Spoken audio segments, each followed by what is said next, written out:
राधे राधे मेरे प्यारे कृष्ण भक्तों, स्वागत है आपका 84 कोस परिक्रमा के अंतर्गत डे 3 पार्ट 3 में। आज हम कुछ नहीं दिखाएंगे। आज हम आपको पंडित जी के मुख से काम्यवन की महिमा सुनवाएंगे। तो आप बने रहिए हमारे साथ और सुनते रहिए पंडित जी के मुख से।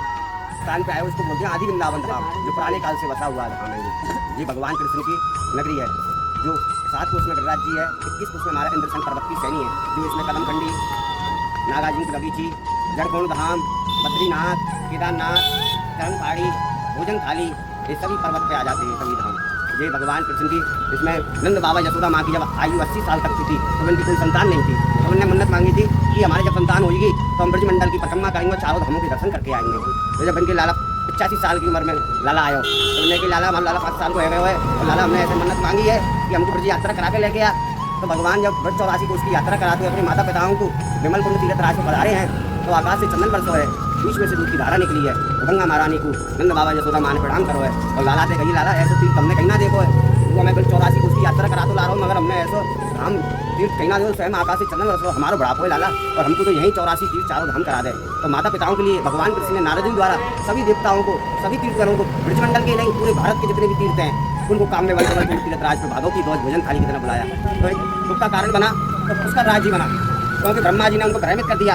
कहने लगे वो तो साधारण मानव है। और भगवान कृष्ण ने देखा तो एक बार जिनको दर्द लगा वाने मेरे माता पिताओं के लिए सभी धाम आ गए और पुष्कर तुमको राजा बनाया है, तो मैंने कोई अपने घर का राजा कोई बनाया जो तो मेरा घर है।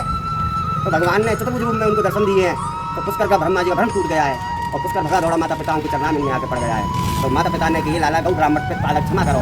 तो 84 तीर्थ मिला के नंद बाबा यशोदा माँ को जलपान कराए है। तो सभी देवताओं ने, सभी तीर्थकरों ने कही है प्रभु जी तुम यहाँ गौ चरण लीला करो या वृंदावन में, हमको यहीं रहने को स्थान मिल जाए, हमारा भी उद्धार हो जाए। तो भगवान कृष्ण ने सभी 84 यहाँ केदारनाथ, बद्रीनाथ, गंगोत्री, यमुनोत्री, त्रिवेणी, हर की पैड़ी, अलकनंदा, गुप्त गंगा, बहती गंगा, इनको सबों को स्थान नहीं दिया है। सामने सेतु रामेश्वर है। भगवान कृष्ण ने माता पिता ने कही लाला हमको सती की लीला दिखा, जो राम ने सेतु बांधो है और स्थापना करी है। तो भगवान कृष्ण ने सेतु की भी स्थापना करी है। फिर यहाँ सेतु रामेश्वर है सतयुग के, यहाँ चरण पाड़ी है, भोजन थारी है। चरण पाड़ी पे भगवान कृष्ण ने 1.5 पत्ते बांसुरी बजाई है।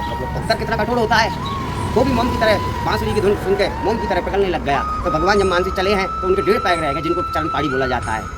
एक भोजन थाली भैमासुर राज से दानव था, एक जो कंस ने भेजा था, माने भाई उस वृंदावन में कन्हैया गौ चराने के लिए जाता है उस पर्वत पे, तो माँ उसका बद्ध करना है तुझको। तो डेली भैमासुर राज से बछड़े को एक को खा जावे हो, गौशाला में गौ माफ कराई। तो एक दिन जसोदा मैया बोली लाला ऐसो राक्षस कौन सा पैदा हो गए हो तो डेली बछड़े को खा जावे। तो भगवान कृष्ण ने दोनों भैया ने पर्वत पे आके बछड़े को रूप धारण कर लिया है और गुफा के दरवाजे पे पहुंच गए राक्षस के घर। और जैसे राक्षस को समय हुआ भोजन को तो बड़ा खुशी हुआ है, माने और नारों को पर्वत पे पकड़ के लाना पड़े। आज तो मेरे दरवाजे पे 2 जने खड़े, जैसे भगवान पे राक्षस ने बाहर करो है तो भगवान ने अपना प्रकट रूप दिखाया। 6 महीना पर्वत पे चलाए भैमासुर राक्षस का भगवान कृष्ण का। कहीं भगवान की माला गिरी है, मूर्तियों की मालाओं के साथ भगवान का मुकुट गिरा है, तो मुकुट आज भी तरफ बना हुआ है। भगवान की हस्ती की है तो हस्ती हाथ का निशान है। पटरी डगमगाने लग गई, पत्थर पिघलने लग गए। तो भगवान ने एक पैर काम में वन में धरो है, एक पैर नंदगाम में धरो है, अवश्य शांत किया है। तो भैमासुर राक्षस भगवान कृष्ण ने यहाँ पर स्थित किया है। तो कहने लगे हैं लाला अब तो हमने भैमासुर राक्षस को मार दिया, मगर अब भूख लग रही है हमें, तो भोजन करो। तो भगवान कृष्ण ने सबने भोजन कर रहे हैं।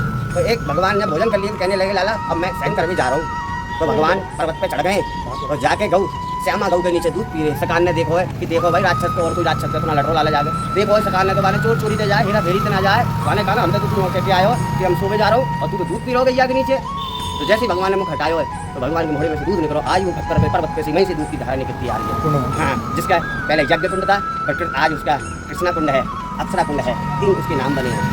वो कौन सी कृष्णावती नाम की सलाती भगवान राम अवतार में उन्होंने 85 साल तपस्या करी थी। तो उन्होंने भगवान उनसे प्रसन्न हुए, माने तुम बताओ, माने बताओ भक्तों, माने मुख तो एक चाहिए प्रभु जी, मैं एक खिला बनूँ और मुख में तुम बैठ के भोजन करो, बाद में मेरा उद्धार हो जाएगा। तो भगवान ने कही द्वापर जुग में जब भैमासुर राक्षस को मार के आऊँगा, जब मैं तो बैठ के भोजन करूँगा। वो कृष्णावती नाम की सलाह है, यहाँ भगवान कृष्ण की थाली कटोरा बनी हुई है उससे लेकर 4 युग के 4 महादेव, वृंदावन में गोपेश्वर, मथुरा में भूतेश्वर, गोवर्धन में चकलेश्वर, कामन के राजा कामेश्वर महादेव।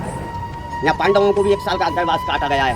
12 मराठ में काटे थे और 1 साल कामन में काटा है। यहाँ भगवान से यक्ष ने 4 भाई मूर्छित कर दिए थे, जल को पीने को गए थे वो, तो 4 भाई मूर्छित हो गए। फिर युधिष्ठिर ने भगवान पहुंचे, मैंने 4 सवालों का मैंने कही भाई आपकी भी हालत ऐसी हो जाएगी जैसे आपकी भाइयों की हुई पड़ी है, माने बताओ मेरे 4 सवालों को कर दीजिए। तो भगवान से पूछी मैंने कही काजल से काला क्या है प्रभु जी? माने काजल से काला कलंक है। एक बार काजल से उठ जाता है, कलंक नहीं करता है। माने धरती से भारी कौन है? माने धरती से भारी प्रभु पाप है। माने संसार में कौन सुखी है? माने संसार में वही सुखी है जिसमें कोई प्रकार का ऋण नहीं हो, कोई का कर्ज नहीं हो, कृष्ण नाम हरि नाम कीर्तन करता हो, संसार में वही सुखी है। माने कि आश्चर्यजनक बात क्या है? माने प्रभु आश्चर्यजनक बात तो यही है, हम किसी से मिल से आ रहे हैं, उसकी हमारा अचानक मृत्यु हो जाए, आश्चर्यजनक बात यही है। मैंने चारों भाइयों को यहाँ जीवित किया है। वृंदा देवी जो मुनिपुर की रहने वाली, ऑल इंडिया के अंदर 2 जगह वृंदा देवी का मंदिर है। जो राजा जलंधर हुए थे, जिनकी वृंदा ने ब्रज की यात्रा करने के लिए जब कामन आई तो चारों बगल तुलसी का बन था। तो कहने लगी माँ वृंदे, भाई मैं इस अब नगरी को छोड़ के नहीं जाऊँगी, मेरी यात्रा तो यहीं परिपूर्ण है, मैं तो आगे भी यात्रा करने नहीं जाऊँगी, मेरी तो यहाँ कंटन में बाहर से वृंदावन तुझे है, तो मैं इसको छोड़ के चली गई तो फिर इसको वृंदावन कौन कहेगा? तो उस टाइम से वृंदा देवी यहाँ विराजमान है। औरंगजेब का जब शासन चला था 16वीं ईस्वी में, तो सभी ब्रजमंडलों के मंदिरों को खंडित किया जा रहा था, सभी मंदिर जगत जा रहे थे। तो एक दिन से पूरे ब्रजमंडल की विग्रह कामन रुकी थी।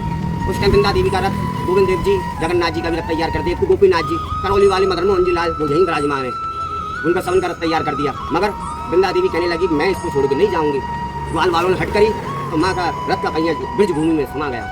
तो गोविंद देव जी कहने लगे वाली माता रानी हम भी नहीं जाएंगे, माने कि तुम जाओगे, एक स्वरूप मेरे बगल को जाएगा। जो आप एक जयपुर दर्शन करते हो गोविंद देव जी के, वही दर्शन आपको यहाँ मिलेंगे। इतने बड़े पहले यहाँ से गोविंद देव जी जयपुर गए थे। अनंत कथा है प्रभु जी। बोलो राधा रानी की, काम्य धाम की, कृष्ण कन्हैया।